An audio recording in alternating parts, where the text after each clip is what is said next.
बीच बड़ी खबर, सुशांत सिंह राजपूत मामले में सीबीआई की टीम वारदात का रिक्रिएशन करने के लिए सुशांत के दोस्त सिद्धार्थ पिठानी और दीपेश सावंत को लेकर बांद्रा स्थित सुशांत के घर पहुंची है। सीबीआई के साथ फॉरेंसिक टीम भी वहां पर पहुंची है और अब दरअसल ये बताया जा रहा है कि किन हालात में, किन परिस्थितियों में और किस तरीके से सुशांत का शव वहां पर लटका हुआ था। दरअसल अब रिक्रिएशन करने के लिए सीबीआई टीम वहां पर पहुंच चुकी है।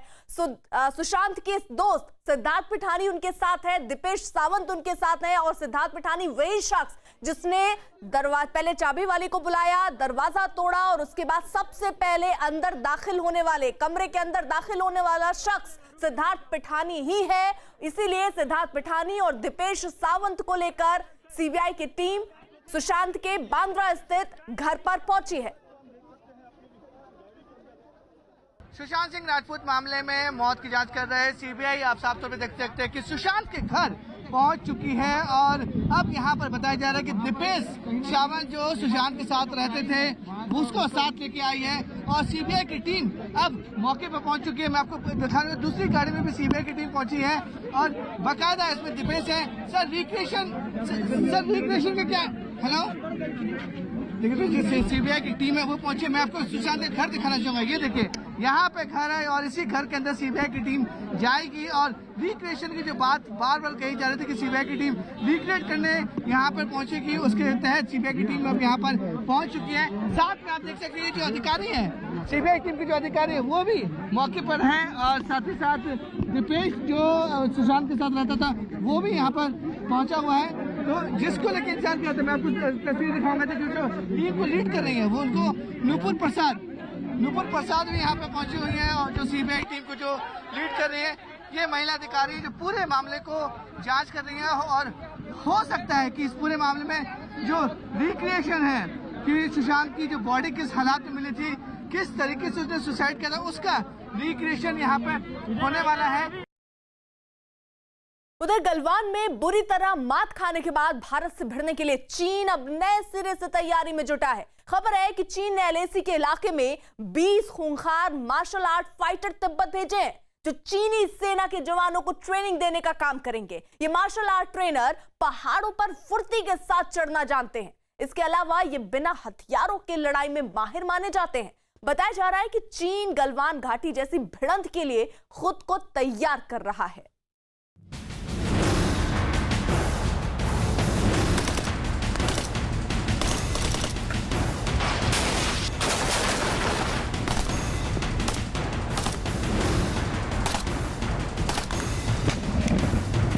अब ना गोलियों का वार,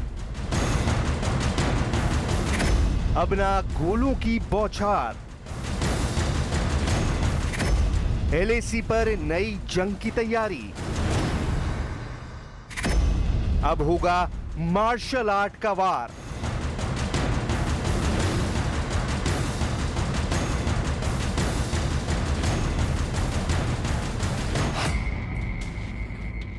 गलवान घाटी झड़प से सबक लेते हुए चीन अब नई जंग की तैयारी में जुट गया है। धोखे से हमले के बावजूद जिस्मानी ताकत की आजमाइश में भारत के शूरवीरों के शौर्य चीनियों पर बहुत भारी पड़ा था। भारतीय जवानों के शारीरिक पराक्रम के आगे चीन के जवान टिक नहीं पाए थे, उन्हें जान बचाकर भागना पड़ा था। चीन ने इससे सबक लेते हुए अपने जवानों को मार्शल आर्ट की ट्रेनिंग देने का फैसला किया है। भारत और चीन के बीच 1996 में हुए समझौते के मुताबिक दोनों देशों की सेना हथियार या विस्फोटकों का इस्तेमाल नहीं कर सकती। यही वजह है कि गलवान में जो संघर्ष हुआ था उसमें लोहे की रॉड और डंडों का इस्तेमाल हुआ था। लेकिन चीन किसी अंतर्राष्ट्रीय संधि को भला कहां मानता है। यही वजह है कि सीमा पर तैनात अपने सैनिकों को प्रशिक्षित करने के लिए उसने 20 मार्शल आर्ट के खतरनाक ट्रेनर भेजे हैं। चीन ने इसके लिए तिब्बत के एनबो फाइट क्लब के लड़ाकों को चुना है। बताया जा रहा है कि इनके 20 चुनिंदा लड़ाकों को लहासा भेजा गया है। माना जा रहा है कि ये लड़ाके चीनी सैनिकों को ट्रेनिंग देने का काम करेंगे। इन मार्शल आर्ट फाइटर्स को यह भी कहकर भेजा गया है कि जरूरत पड़ने पर इन्हें जंग के मैदान में उतरना पड़ सकता है। एनबो फाइट क्लब चीन में खतरनाक मार्शल योद्धा बनाने के लिए मशहूर है। इसके फाइटर घातक हथियारे होते हैं। ये पहाड़ पर तेजी से चढ़ने में माहिर होते हैं। ये बिना हथियार लड़ने के लिए तैयार किए जाते हैं। ये लाठी, डंडे, रॉड और नुकीली चीजों से वार करने में माहिर होते हैं। हमारे सैनिकों ने निहत्थे चीन को इतनी बुरी मात दी कि चीन बहुत ज़बरदस्त बुखला गया है। इस बुखलाहट को देखते हुए वो अपने स्पेशल मार्शल आर्ट में ट्रेंड फाइटर्स को भेज रहा है।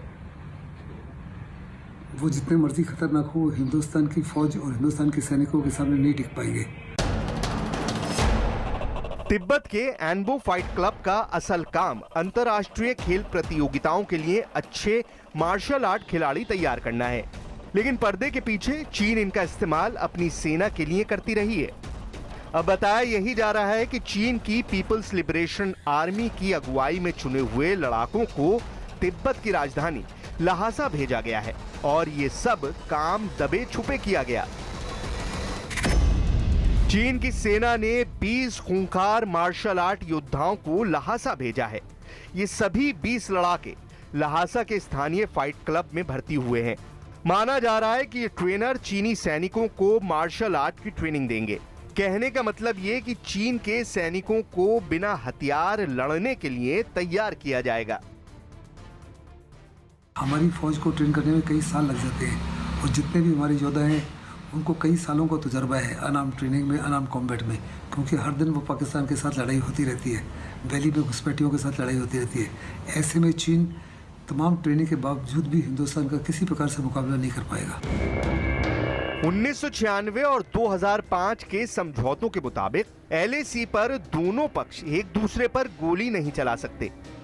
LAC पर 2 किलोमीटर के दायरे में गश्त के दौरान राइफलों के बैरल भी जमीन की ओर झुकी रखी जाती हैं। इसके अलावा भारत चीन ने बिना सूचना LAC के 10 किलोमीटर के भीतर सैन्य विमानों के उड़ान पर प्रतिबंध लगा रखा है।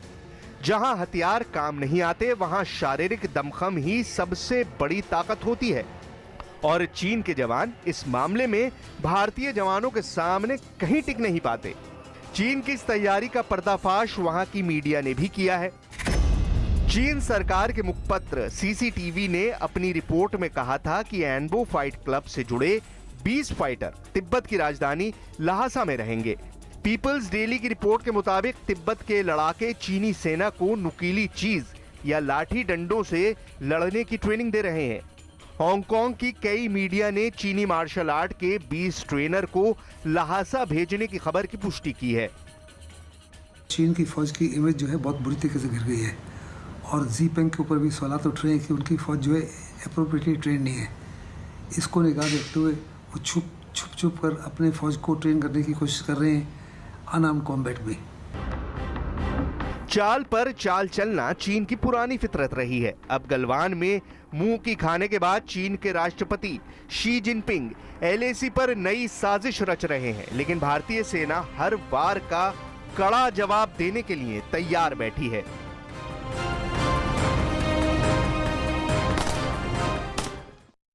चीन को लगता है कि मार्शल आर्ट ट्रेनिंग के बाद उसके जवान भारतीय सैनिकों का मुकाबला करने के लिए तैयार हो जाएंगे, लेकिन चीन को यह पता नहीं है कि जो तैयारी वो आज कर रहा है भारत के घातक प्लूटन के कमांडर उसमें पहले से ही माहिर है। बात हथियारों वाली जंग की हो या शारीरिक दमखम की, घातक प्लूटन के कमांडरों के सामने चीनी सेना के जवान कहीं नहीं टिकते।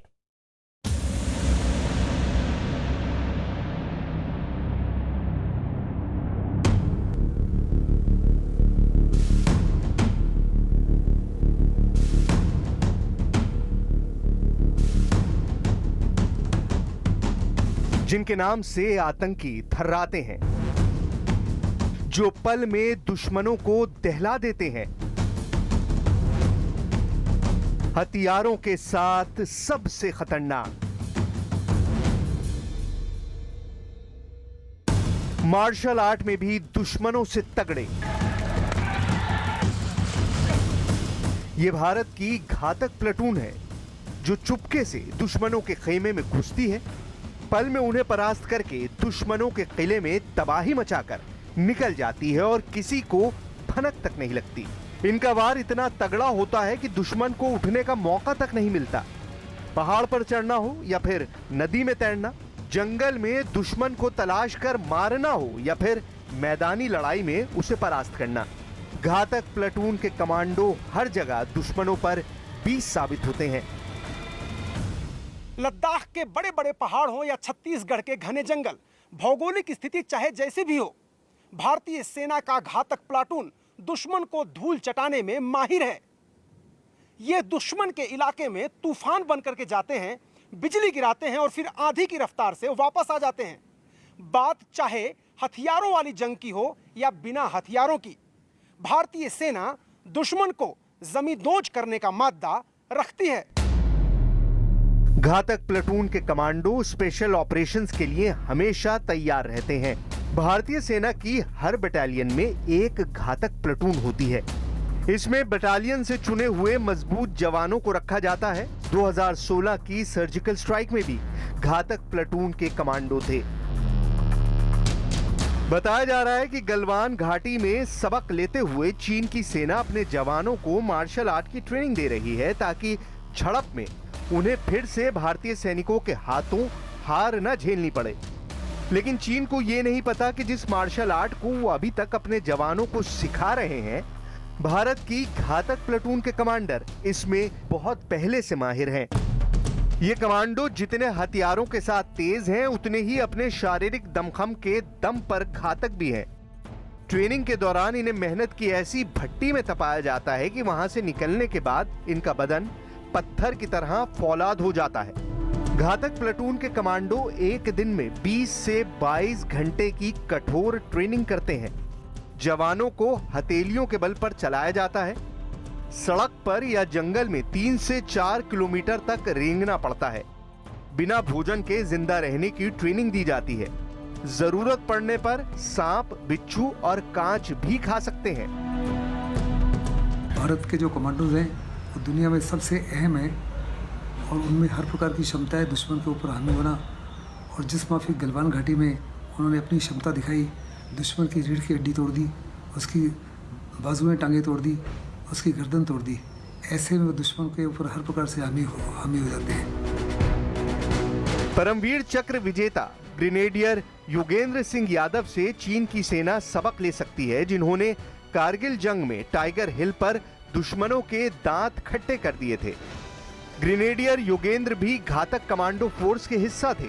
भारत के घातक प्लेटून कमांडो इसी तरह दुश्मन को चौंका देने वाली टुकड़ी की तरह काम करते हैं।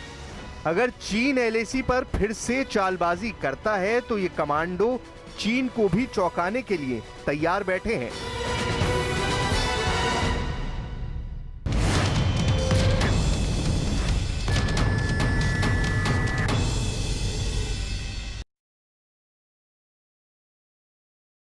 पीएम मोदी ने लेह से चीन को विस्तारवादी सोच का आईना दिखाया। उस पर चीन क्यों भड़का, इतनी मिर्ची क्यों लगी, जानते हुए कि पीएम मोदी के ले जाने से ठीक एक दिन पहले रूस ने चीन की छाती पर चढ़कर उसके 160 साल पुराने जख्मों पर नमक छिड़क दिया था।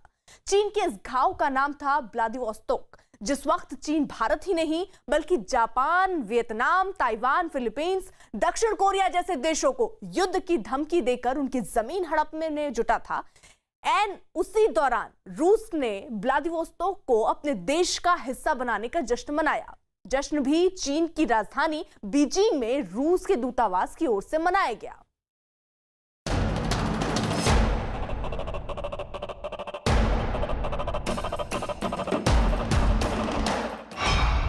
ड्रैगन ने किया रूस पर कूटनीतिक प्रहार। रूस के शहर पर जताया चीन ने अधिकार। थम नहीं रहा चीन की साजिशों का जंजाल। रूस से पंगा पड़ेगा चीन को महंगा। कोरोना काल में चीन पूरी दुनिया में अपनी फजीहत करवा रहा है। कोरोना काल में चीन की बदनीयती की हकीकत पूरी दुनिया के सामने आती जा रही है। कोरोना काल में चीन दुनिया में अकेला पड़ता जा रहा है। लगता है कि कोरोना काल में चीन पर पूरी दुनिया के सामने खुद को सबसे ताकतवर देश के तौर पर साबित करने की सनक सवार हो चुकी है। तभी तो वो दुनिया के तमाम ताकतवर मुल्कों से पंगा ले रहा है। आलम यह है कि अपनी सनक के नशे पर सवार चीन ये तक भूल चुका है कि जिन देशों से वो पंगा ले रहा है उन्होंने उसके बुरे वक्त में उसका साथ देकर उसे उसके पांवों पर खड़ा किया था। चीन की सनक की ताजा मिसाल बना है चीन और रूस के बीच का विवाद। दरअसल चीन के सरकारी समाचार चैनल CGTN के संपादक शेन सिवाई ने एक ट्वीट कर यह दावा किया कि रूस का व्लादिवोस्तोक शहर 1860 से पहले चीन का हिस्सा था। शेन सिवाई के मुताबिक व्लादिवोस्तोक शहर का पुराना नाम है शेनवाई शहर था। हे शेनवाई शहर को रूस ने एक तरफा संधि के तहत चीन से छीन लिया था। इतिहासकारों के मुताबिक 1860 से पहले व्लादिवोस्तोक शहर चीन का हिस्सा था। अफीम युद्ध में ब्रिटेन और फ्रांस के हाथों चीन की हार के बाद इसे रूस को दे दिया गया था। साल 2008 में सीमा विवाद को सुलझाने के लिए रूस और चीन में संधि भी हुई थी। चीन का ये क्लेम व्लादिवोस्तोक पे ये दर्शाता है कि चीन रूस पे भी प्रभाव डालना चाहता है या उस पर प्रेशर डालना चाहता है, जिससे वो भारत का समर्थन इस स्तर पे न करे या जो खुल के दोस्ती सामने आ रही है वो एक ऐसा रूप न धारण कर ले कि चीन के लिए बाद में वो समस्या बन जाए। शेन सिवाई का ये ट्वीट जैसे ही वायरल हुआ तो बात बिगड़ती देख उन्होंने इस पर सफाई भी दे दी। शेन सिवाई ने लिखा कि चूंकि रूस और चीन में सीमा संधि पर हस्ताक्षर हो चुके हैं, इसलिए मेरा ट्वीट जमीन के दावे को लेकर नहीं है। जानकारों का मानना है कि शेन सिवाई ने भले ही अपने ट्वीट को लेकर सफाई दे दी हो, लेकिन चीन के मन में चल रही उसकी कुटिल योजना अब खुलकर जमाने के सामने आ चुकी है। इस बात से पूरी दुनिया वाकिफ है कि चीन के तमाम मीडिया संस्थानों पर चीन सरकार का ही अधिकार है, लिहाजा इन संस्थानों को चलाने वाले लोग चीन की कम्युनिस्ट पार्टी के इशारे के बिना एक अल्फाज तक नहीं लिख सकते। चीन एक ऊंचे दर्जे की ऑटोक्रेसी है। वहाँ सामंतवाद, वहाँ हिटलरवाद, वहाँ पार्टीवाद इस कदर हावी है कि एक आम आदमी अपने विचार, अपने व्यूज़ और अपने मन की बात कह नहीं सकता। ये एक तरह का साइकोलॉजिकल वॉरफेयर है जो चीन ने शुरू किया है रूस के खिलाफ। व्लादिवोस्तोक शहर रूस के प्रिमोर्स्की क्राय राज्य की राजधानी है। इसके साथ साथ व्लादिवोस्तोक शहर प्रशांत महासागर में तैनात रूस के सैन्य बेड़े का एक अहम सैन्य ठिकाना है। व्लादिवोस्तोक शहर चीन और उत्तर कोरिया की सीमा के नजदीक बसा हुआ है। सिर्फ यही नहीं, ऐतिहासिक और व्यापारिक रूप से भी व्लादिवोस्तोक रूस का सबसे अहम शहर है। रूस से होने वाले व्यापार का ज्यादातर हिस्सा इसी पोर्ट से होकर गुजरता है और यह पूरा इलाका प्राकृतिक संसाधनों से भरा हुआ है। एक अनुमान है कि रूस के इस इलाके में 3 से 5 लाख चीनी लोग रहते हैं। रूस ने हाल ही में चीन को इस इलाके की 1.5 लाख हेक्टेयर जमीन 49 साल के लिए लीज पर दी है। रूस में इस फैसले की कड़ी आलोचना हो रही है। लोगों का मानना है कि चीन कभी भी इस जमीन पर अपना दावा ठोक सकता है। रूस और चीन की दोस्ती दोधारी तलवार की तरह है, लेकिन फिलहाल रूस चीन के साथ ही खड़ा नजर आ रहा है। चीन रूस के एक शहर को विकसित करने के लिए $10 अरब से ज्यादा खर्च कर रहा है। इसके बावजूद रूस और चीन के बीच तनाव बढ़ता जा रहा है। सीमा विवाद को लेकर रूस और चीन 1960 के दशक में एक जंग लड़ भी चुके हैं, लेकिन जानकारों का मानना है कि चीन अब रूस से तब तक नहीं उलझेगा जब तक चीन के परमाणु हथियारों की संख्या रूस के बराबर नहीं हो जाती। इसके अलावा भी एक मुद्दा है जिसको लेकर रूस और चीन के बीच तनाव चल रहा है। रूस ने कुछ दिन पहले ही चीन की खुफिया एजेंसी MSS पर उसकी पनडुब्बी से जुड़ी एक टॉप सीक्रेट फाइल चुराने का आरोप लगाया था। इस मामले में रूस ने अपने एक नागरिक को गिरफ्तार भी किया था, जिस पर देशद्रोह का आरोप लगाया गया है। खबर के मुताबिक आरोपी रूस सरकार में बड़े ओहदे पर था, जिसने फाइल चीन के जासूसों तक पहुंचाई थी। यानी रूस और चीन के बीच भी सब कुछ ठीक नहीं है। कि रूस वेपन इंडस्ट्री में एक महारत हासिल करता है और चीन नकल में महारत रखता है, तो उसने रूस की इस पनडुब्बी के डिज़ाइंस, इसके ASHPs को चाल से चोरी करके अपने देश में लाया है और वो ऐसी ही पनडुब्बी या इससे बेहतर पनडुब्बी बनाने की कोशिश करेगा। चीन की दगाबाजी की फितरत के चलते रूस और चीन के रिश्ते भी तल्ख होते जा रहे हैं। इसकी एक मिसाल उस वक्त देखने को मिली थी जब रूस ने चीन की कही एक बात को टाल दिया था। दरअसल चीन ने रूस से भारत के साथ डिफेंस डील ना करने की दरख्वास्त की थी। रूस ने चीन की दलील को दरकिनार कर यह ऐलान किया था कि वो जल्द से जल्द भारत को उसके साथ किए गए रक्षा समझौते के मुताबिक हथियार सौंप देगा।